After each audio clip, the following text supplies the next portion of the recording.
Hi hello welcome to T20 world war. T20 world cup super 8కి చేరుకుంది. రేపు మొట్టమొదటి మ్యాచ్ న్యూజిలాండ్ వర్సెస్ పాకిస్తాన్ కొలంబోలో ప్రేమదాస స్టేడియంలో జరగబోతోంది.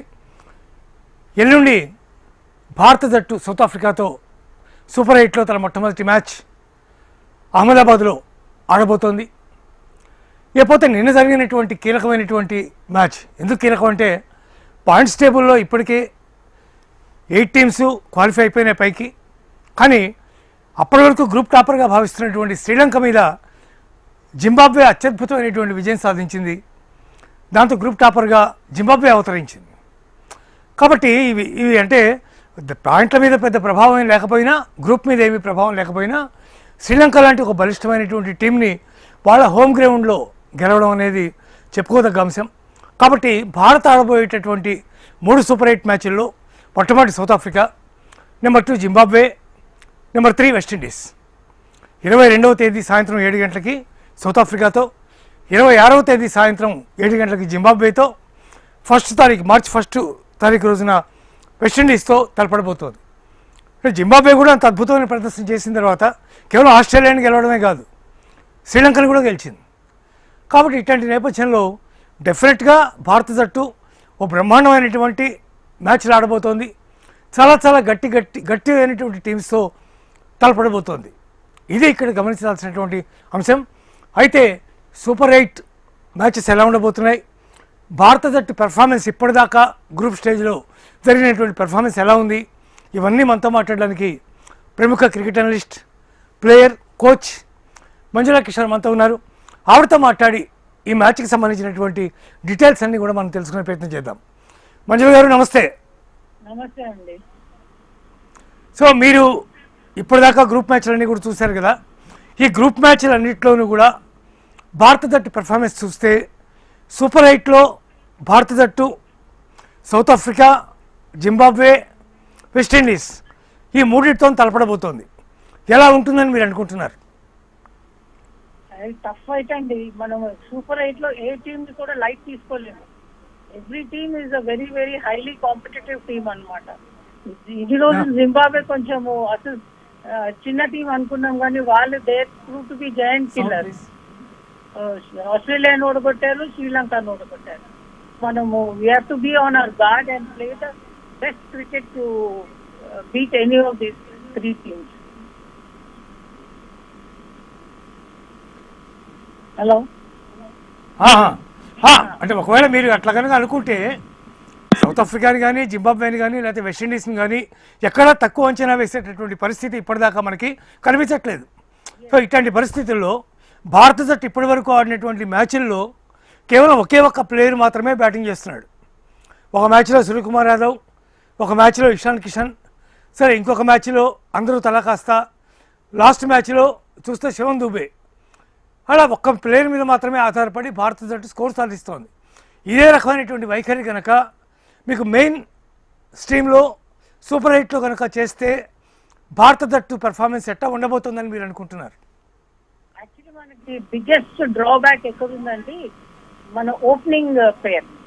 మనకి ఓపెనింగ్ స్టాండే సరిగా ఉండటం లేదు కదా. కొంచెం సౌండ్ ఇవ్వండి. హలో, మాట్లాడండి మేడం గారు, మీరు మాట్లాడండి. Opening stand is the biggest drawback అండి. వాళ్ళు అసలు మనకి స్టార్టే సరిగా ఇయట్లేదు కదా.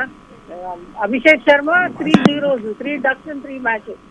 ఇట్స్ ఏమంటారు, నెగటివ్ సైన్ అనమాట. మనకి ఓపెనింగ్ స్టాండ్ కింద మంచిగా ఉంటే స్లోలీ అన్ని 1 down, 2 down, 3 down అన్ని బ్యాట్స్మెన్ బిల్డప్ చేయగలుగుతారు. మనం ఒక స్టెప్ బ్యాక్వర్డ్ స్టెప్ తోటి మొదలు పెడుతున్నాము. ఓపెనింగ్ స్టాండ్ మనకి we have to change our opening pair. ఇప్పుడు ఇషాన్ కిషన్ బాగా ఆడుతున్నారు కాబట్టి Abhishek Sharma you should take a tough call. అతను ఎప్పుడో ఆడాడు, ఇయర్ అంతా మంచిగా ఆడాడు. It's very very important tournament and it's a very crucial stage అనమాట. లాస్ట్ స్టేజ్లో you cannot carry this low unperformance లేని పర్సన్ తీసుకోకూడదు. There are other players who are playing well. They should take them and make them open the batting. Abhishek Sharma వరుసగా కంటిన్యూస్గా 3 zeros వరుసనే చేశాడు. ఓ మ్యాచ్లో అతను ఆడలేదు అనారోగ్య కారణాల వల్ల. ఏమై ఉంటుందండి మీరు being a coach, being a player, మీరు ఏమనుకుంటున్నారు? అభిషేక్ శర్మ మనస్థితి ఏమిటి? ఎందుకు అతను పరుగులు కొట్టలేకపోతున్నాడు? సునీల్ గవాస్కర్ మాత్రం ఆల్రెడీ ఇప్పటికే చెప్పాడు, take a single first then you try to hit the ball అని చెప్పి. మీరైతే ఏమంటారు? దానికి ఎటువంటి సలహా ఇస్తారు మీరు? ఆయనకి మెంటల్ బ్లాక్ ఉందండి. ఇప్పుడు ఒక్క డక్స్ కొడితేనే మనకు ఇట్స్ బిగ్ ఇది అనమాట.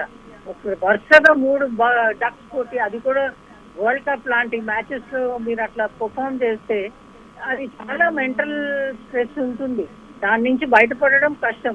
So let him go back to other form cricket, వేరే T20 మ్యాచెస్. ఇప్పుడు WPL వస్తుంది, let him come back to form. ఇప్పుడు ఇట్లాంటి ఆయన ఫామ్ లో వస్తాడు, కొట్టాడు అని ఇప్పుడు ఈ క్రూషియల్ స్టేజ్ లో ఇన్ మై ఒపీనియన్ అతన్ని తీసుకోకూడదు. ఎందుకంటే there is saying in English, horses for courses అని. ఏ మ్యాచ్ లో ఎవరు ఏ టైప్ ఆడగలుగుతారో అట్లాంటి మనిషిని తీసుకోవాలి. అట్లనే ఇతనికి ఛాన్సెస్ ఇచ్చారు, కానీ అతను కొట్టకపోతుంటే ఏం చేస్తాము? మనం వాషింగ్టన్ సుందర్ తోటి ఓపెన్ చేయించవచ్చు అలాంగ్ విత్ ఇషాంత్ కిషన్.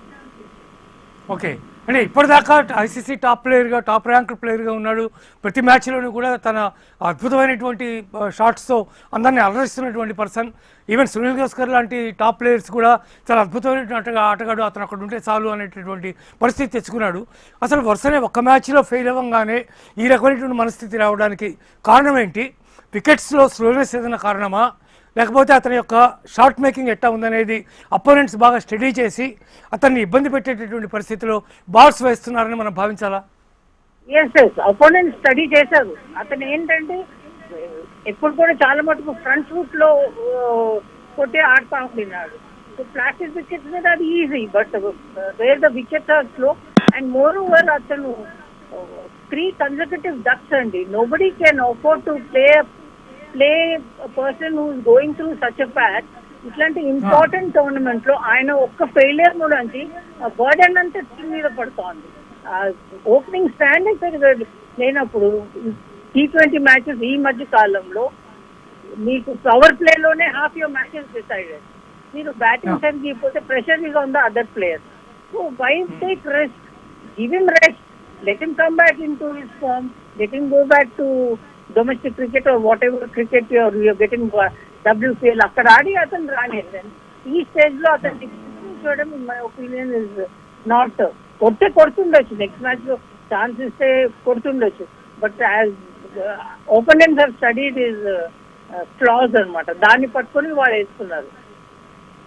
మీ అభిప్రాయం ప్రకారం అతను పక్కకి తప్పుకుని అతని స్థానంలో వాషింగ్టన్ సుందర్ని తీసుకోవాలి ఓపెనింగ్ అని మీరు అంటున్నారు.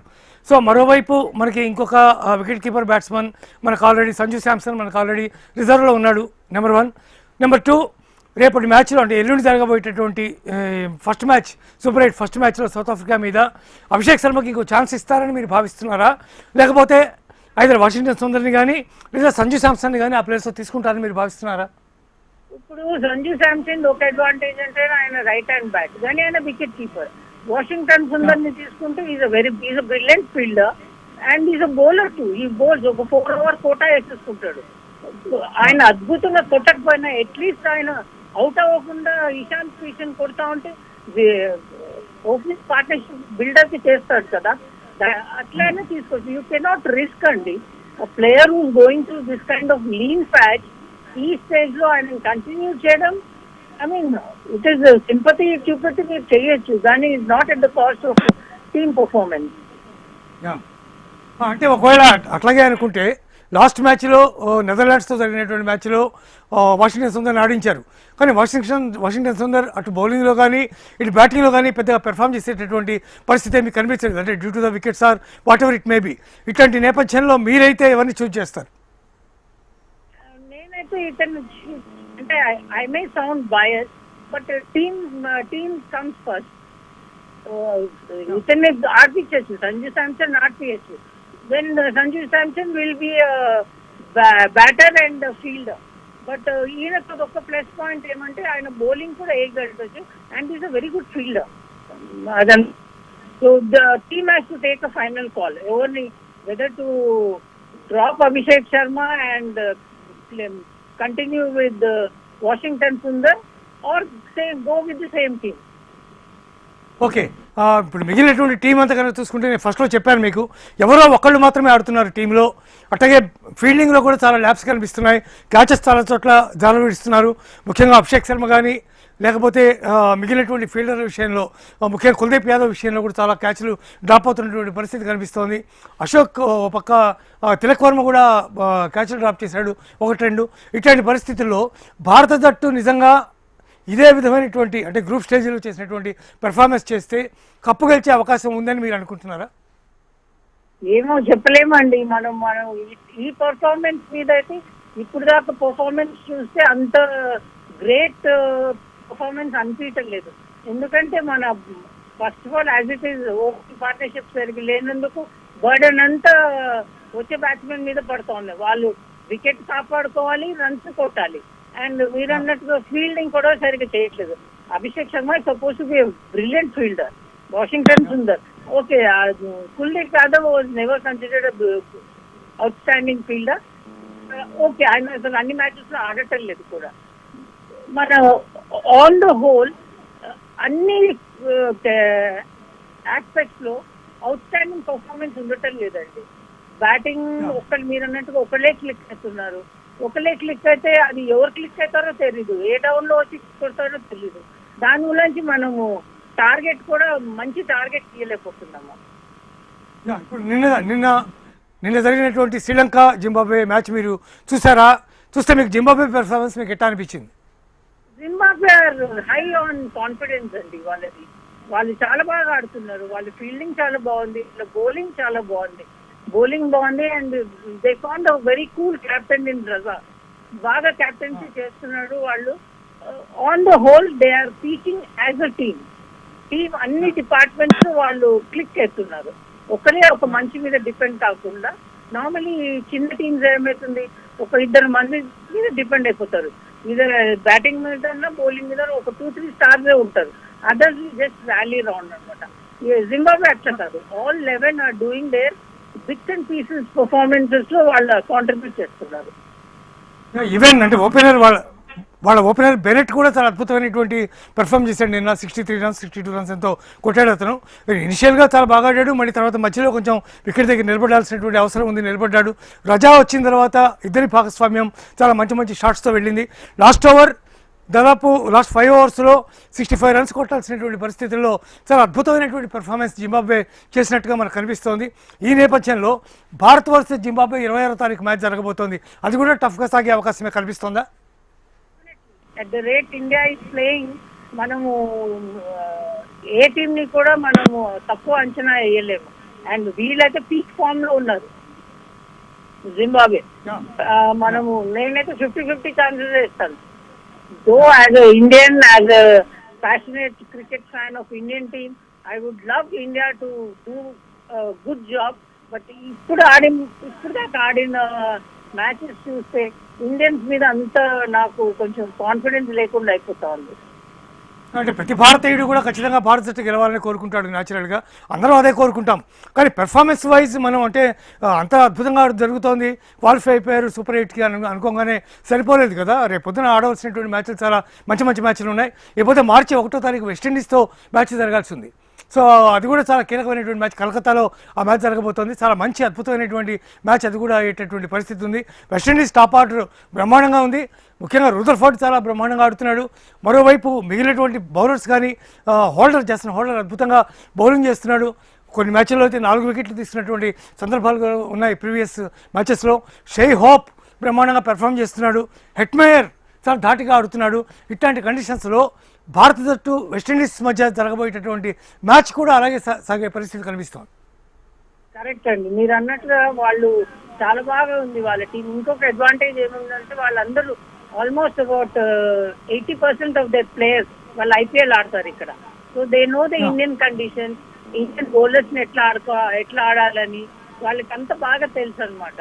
So even West Indies have very good chance against India చెప్పలేం. Because there is very nice team, చాలా మంచి టీం వాళ్ళది, వెల్ బ్యాలెన్స్ సైడ్ వాళ్ళు.